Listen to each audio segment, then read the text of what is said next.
Think Micronesia is just another tiny Pacific island nation with beaches and coconuts? Wait until you find out this country has 607 islands but only 4 states, runs entirely on US dollars while being independent, and has traditional customs where unmarried siblings can't sleep in the same house. Number 15. Micronesia runs on US dollars and gets $2 billion in American aid, but most Americans couldn't find it on a map if their lives depended on it. Here's the ultimate irony. This Pacific nation with 115,000 people receives more US financial assistance per capita than almost any country on Earth, yet 90% of Americans have never heard of it.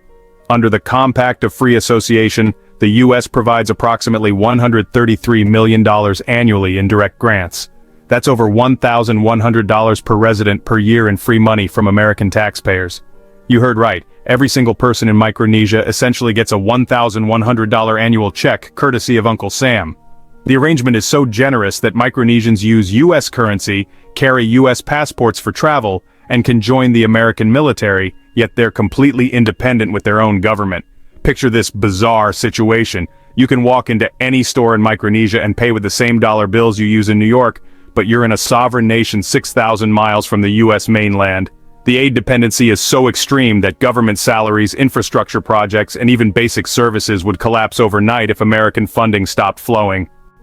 Number 14. The country is spread across an ocean area larger than the continental United States, but the total land area is smaller than New York City. Think about this mind-bending geography. Micronesia's 607 islands are scattered across 1 million square miles of Pacific Ocean. That's bigger than Texas, California, and Montana combined. But here's the crazy part. All those islands together have less land than the 5 boroughs of New York City. We're talking about 271 square miles of actual dirt spread across an oceanic area so vast it takes 3 hours to fly between some of the states. Imagine trying to govern a country where your capital city is farther from some citizens than Los Angeles is from Chicago. The logistical nightmare is incredible. Delivering mail between islands can take weeks, internet cables have to cross thousands of miles of ocean floor, and the president needs to charter planes just to visit different parts of his own country. Some outer islands are so remote that government officials visit them maybe once a year, leaving local chiefs to essentially run independent mini-kingdoms within this already tiny nation. Number 13. Micronesians have some of the world's strictest sibling avoidance customs that would shock Western families into therapy. In traditional Micronesian culture, brothers and sisters must physically avoid each other in public once they reach puberty, and unmarried siblings literally cannot sleep under the same roof. You heard right, if you're a teenage girl in Micronesia, your brother has to find somewhere else to sleep every single night to avoid bringing shame on the family. The taboo is so strong that siblings won't even walk down the same street at the same time, can't tell jokes in each other's presence, and must use formal, polite language when they absolutely have to interact. Picture a family dinner where half the kids eat in shifts to avoid sitting together, or a brother who has to sleep in a friend's house every night because his sister lives at home. Western tourists are constantly shocked when they see Micronesian families where adult siblings won't make eye contact, refuse to be in photos together, and treat each other like formal acquaintances rather than family members. The cultural logic is that close sibling interaction might lead to inappropriate thoughts or behavior, so better to avoid it entirely than risk family dishonor. So here's the thing. This nation operates on 8 different indigenous languages, but honestly, about 75% of young people are abandoning their native tongues for English and emigrating to America. We're witnessing a cultural extinction crisis happening in real time. Micronesia recognizes 8 major indigenous languages, each with unique dialects that have survived for over 2,000 years. But wait until you hear these devastating statistics. Linguistic experts predict that 5 of these languages will be completely dead within 30 years because kids just refuse to learn them.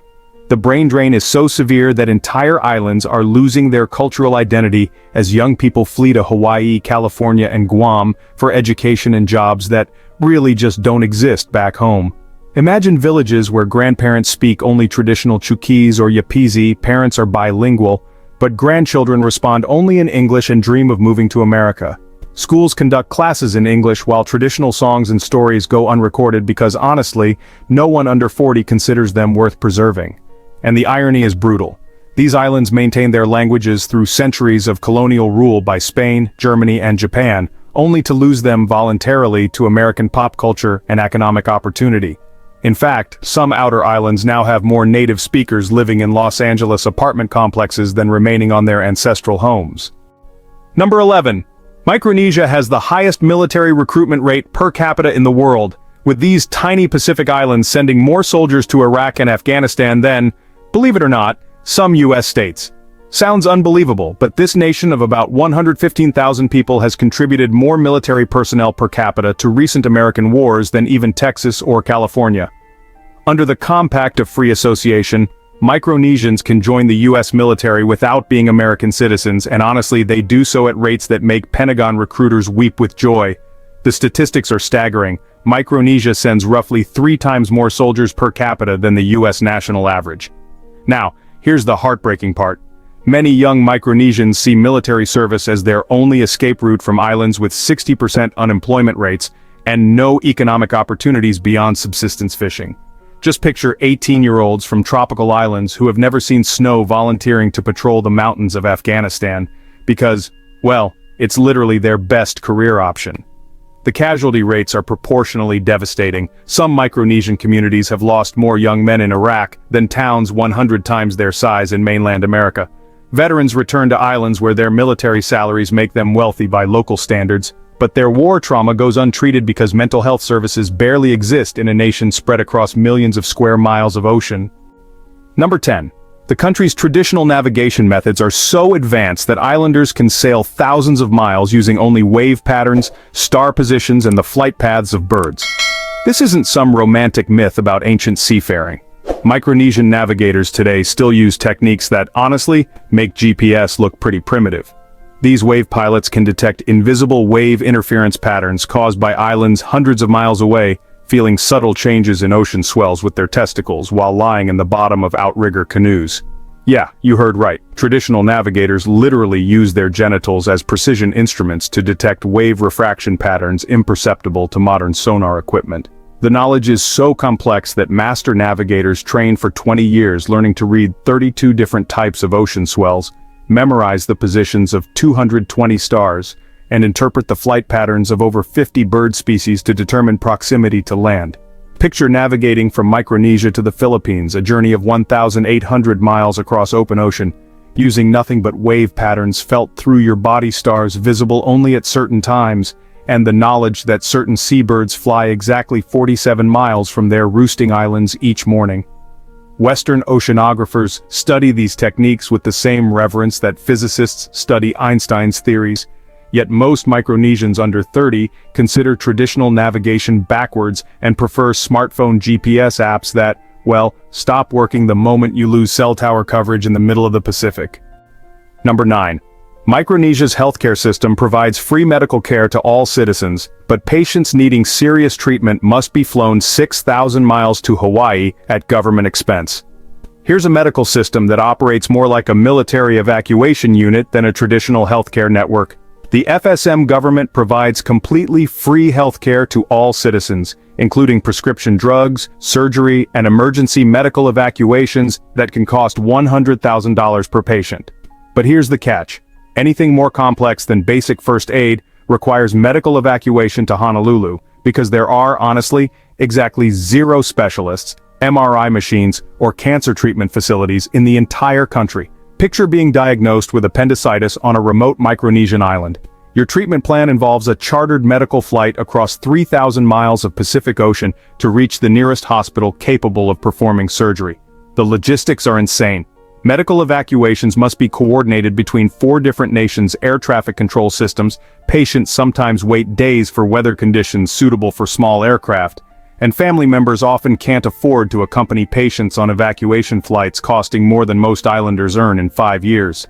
The government spends roughly 35% of its entire budget on these medical evacuations, essentially running a free international healthcare delivery service for its citizens. Some Micronesians joke that their national health plan consists of take 2 aspirin and call Hawaii. But the reality is that this system has saved thousands of lives while bankrupting the government treasury through pure humanitarian generosity. Number 8. The nation's unemployment rate hovers around 22%, but traditional culture forbids asking anyone directly about their job or income because it's considered deeply offensive. Welcome to a society where economic discussion is more taboo than sex education in a Catholic school. In Micronesian culture, asking someone what do you do for work is equivalent to asking about their bathroom habits. It's incredibly rude and socially unacceptable behavior that marks you as completely ignorant of basic etiquette. The cultural logic centers on the belief that a person's economic status shouldn't define their social worth, so inquiring about employment implies you're judging their value based on money rather than character. Here's where it gets really complex. This taboo exists in a country where formal employment is so rare that having any job at all makes you part of a privileged minority. Picture trying to make small talk at a social gathering where 80% of adults don't have regular employment, but you can't mention work, careers, or income without offending everyone present. The silence around economic issues is so complete that accurate unemployment statistics are nearly impossible to collect because survey respondents consider employment questions invasive personal attacks. Business meetings between Micronesians and Western investors regularly collapse because Americans keep asking about labor costs, wage expectations, and employment rates, while their Micronesian counterparts grow increasingly insulted by what they perceive as rude, materialistic interrogation about private family matters. Traditional Micronesian medicine treats illness by determining which family ancestor you've offended, then performing, these elaborate apology ceremonies to appease angry spirits. Modern Micronesians, interestingly, will use antibiotics and ancestral spirit consultations at the same time to treat the same diseases, creating a medical system that would honestly confuse doctors and shamans from any other culture on Earth. In traditional belief systems, illness results from transgression of taboos, unprovoked spirit attack, or the loss of the soul, or, well, sometimes it's due to the malevolent work of sorcerers. Here's how it works in practice. When someone gets sick, families consult traditional healers who determine which deceased relative has been angered by the patient's behavior, then organize expensive ceremonies involving specific foods, ritual objects, and formal apologies to restore spiritual balance. The complexity is just mind-boggling. Different ancestors require different apology protocols. Certain illnesses can only be caused by specific types of spiritual offense, and some conditions require multiple ceremonies performed in exact sequence to appease competing supernatural forces. Picture a diabetic patient taking insulin while simultaneously performing weekly ritual apologies to his great-grandfather's spirit for not maintaining traditional fishing taboos because the family believes modern medicine treats symptoms while ancestral ceremonies address root spiritual causes. Western-trained Micronesian doctors often find themselves prescribing both pharmaceuticals and traditional healing ceremonies to satisfy patients who refuse to choose between scientific and spiritual treatment approaches. The government healthcare system has, in practice, unofficially accepted this dual approach, with hospital chaplains trained in traditional spiritual healing practices working alongside Western-educated physicians in the same facilities. Micronesia's internet infrastructure consists of exactly 2 undersea cables serving 607 islands, creating digital inequality more extreme than, honestly, what you see between rural America and Silicon Valley. Think your internet connection is slow? Try living on a Micronesian outer island where downloading a single photograph can take 20 minutes and video calls are literally impossible due to bandwidth limitations that make dial-up modems look lightning fast. The telecommunications sector struggles with rivalries between the state-owned telecom operator and the state-owned infrastructure operator, and well, that's really held back the development of broadband infrastructure. The digital divide is so extreme that students in the capital city can stream Netflix while their cousins on outer islands can't access basic email services. Here's the infrastructure nightmare. 2 submarine fiber optic cables connect 3 of the 4 state capitals to the global internet, but hundreds of smaller islands rely on satellite connections so expensive and unreliable that most residents simply go without internet access entirely. Picture trying to run a modern economy where government officials in different states can't participate in video conferences, students can't access online educational resources, and businesses can't process electronic payments because the internet literally doesn't work. The cost disparity is brutal. Residents of connected islands pay $50 monthly for high-speed internet, while outer island dwellers pay $200 for satellite connections slower than 1990s dial-up modems. Young people migrate to connected islands not for jobs or education, but simply to access social media and communicate with the outside world, creating brain drain patterns based entirely on internet availability rather than economic opportunities. The traditional clan system operates like medieval feudalism, with hereditary chiefs wielding more real power than elected government officials, creating parallel power structures that confuse visiting diplomats and international aid organizations. Micronesia simultaneously operates as a modern democracy and a collection of traditional kingdoms where bloodline determines political influence more than electoral politics. Traditional clan membership in Micronesian society is generally passed down through women, creating matrilineal power structures that coexist, sometimes awkwardly, with Western-style democratic institutions. Here's where it gets really complicated. Elected governors and presidents make official policy, but traditional chiefs control land use, resource allocation, and social behavior through customary law that supersedes written legislation. Picture a situation where the elected president announces new economic development plans, but nothing actually happens because traditional chiefs haven't given permission for outsiders to use clan lands required for the projects. The power dynamics are so complex that international aid organizations regularly find their development projects blocked, not by government bureaucracy, but by traditional chiefs who weren't consulted according to proper customary protocols. Foreign diplomats struggle to understand who actually makes decisions because official government ministers defer to traditional chiefs whose authority comes from genealogical connections rather than electoral mandates. Some islands operate essentially as hereditary monarchies where democratic elections are held for ceremonial purposes, while real power remains concentrated in clan leadership structures that have remained unchanged for centuries.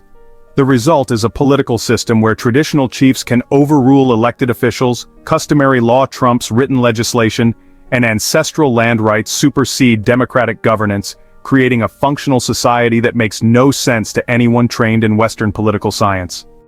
Micronesian dating culture requires elaborate formal negotiations between families that can take years to complete, making modern Western dating look like speed dating in comparison. Forget swiping right on dating apps. Traditional Micronesian courtship involves formal diplomatic negotiations between families that rival international treaty discussions in their complexity and duration.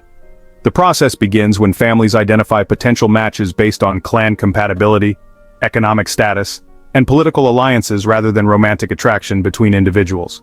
Here's how the system actually works. Professional matchmakers conduct months of background research on both families, examining genealogical records going back 7 generations to ensure no conflicts between clan histories or traditional obligations. The initial approach involves formal presentations where families exchange detailed information about property ownership, traditional skills, educational achievements, and spiritual connections to ancestral lands. Picture a romantic relationship that requires family committees to negotiate dowry payments, land use rights, ceremonial responsibilities, and child custody arrangements before the couple is even allowed to spend time alone together. The negotiations can take 2 to 3 years to complete, with multiple formal meetings involving extended family members, traditional chiefs, and clan elders who must approve every aspect of the potential union.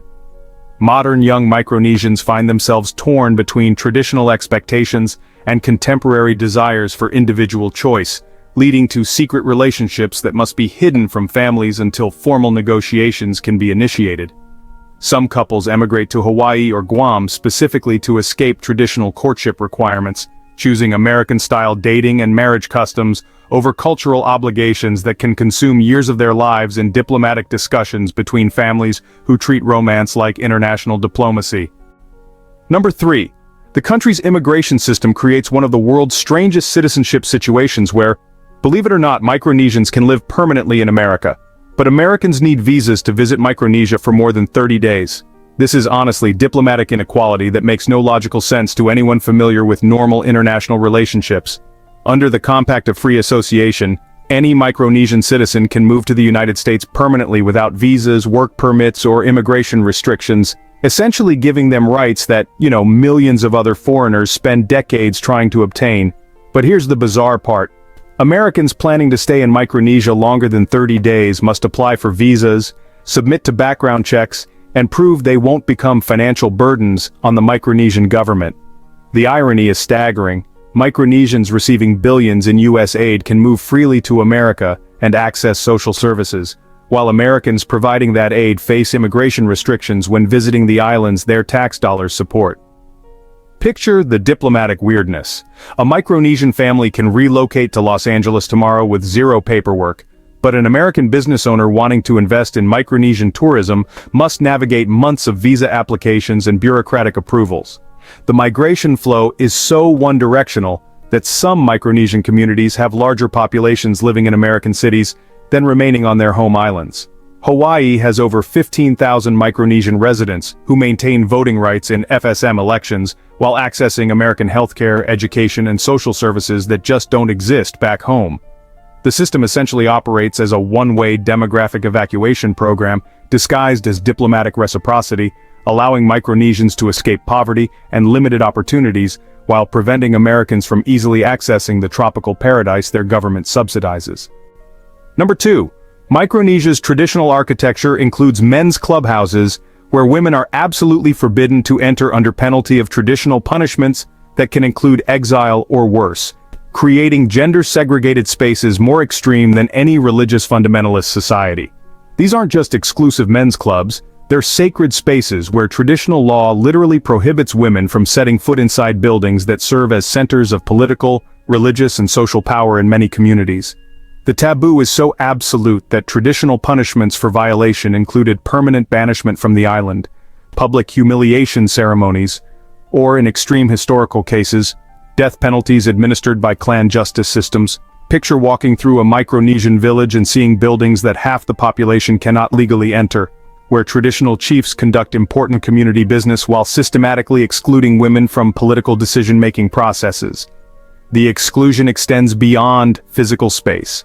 Women cannot participate in discussions held in these clubhouses, cannot access information shared within them, and cannot influence decisions made during men-only gatherings that determine community policies affecting everyone. Modern feminist principles clash dramatically with traditional customs that many Micronesians consider sacred cultural heritage requiring protection from outside interference or criticism. The psychological impact on women is profound. Imagine growing up in a society where the most important building in your community explicitly excludes you based solely on your gender, sending daily messages about your political and social value. Some educated Micronesian women challenge these restrictions through legal channels, while traditionalists argue that eliminating gender-segregated spaces would destroy cultural identity and ancestral connections that define Micronesian society. The conflict creates intense social tension between modernizing forces and cultural preservation efforts, with gender equality advocates facing accusations of cultural imperialism, while traditionalists face criticism for perpetuating discriminatory practices that violate human rights principles. Number 1. Micronesia operates as the world's most successful artificial nation, created by American geopolitical strategy rather than natural cultural unity, yet somehow maintaining political stability that eludes larger, more established countries.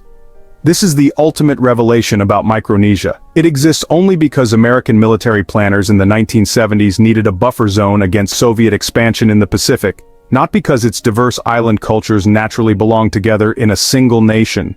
The Federated States of Micronesia was literally manufactured by U.S. State Department officials who combined 4 completely different island cultures with distinct languages, traditional systems, and historical enemies into an artificial political entity designed to serve American strategic interests rather than indigenous political aspirations.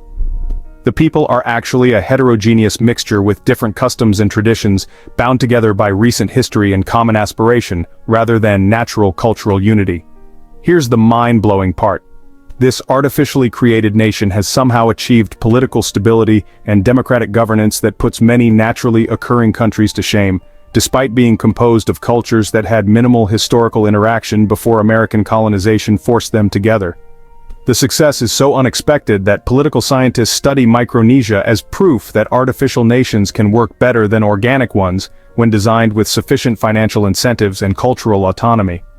Picture 4 different ethnic groups with separate languages and conflicting traditional systems voluntarily maintaining a federation that exists primarily to receive American aid money, yet somehow developing genuine national identity and democratic institutions that function more effectively than neighboring countries with thousands of years of shared history. The geopolitical manipulation is so successful that most Micronesians now consider themselves a legitimate nation rather than a collection of islands artificially combined for American strategic convenience. The ultimate irony is that American foreign policy accidentally created one of the Pacific's most stable democracies by throwing money at a diplomatic convenience, proving that sometimes the most artificial political arrangements can produce the most genuine results when supported by sufficient economic incentives and respect for cultural diversity. So we've just discovered Micronesia's most bizarre secrets, from being America's forgotten welfare state to operating as the world's most successful artificial nation. Which one shocked you the most? Subscribe for more mind-blowing facts about countries that shouldn't exist, but somehow work better than places that should.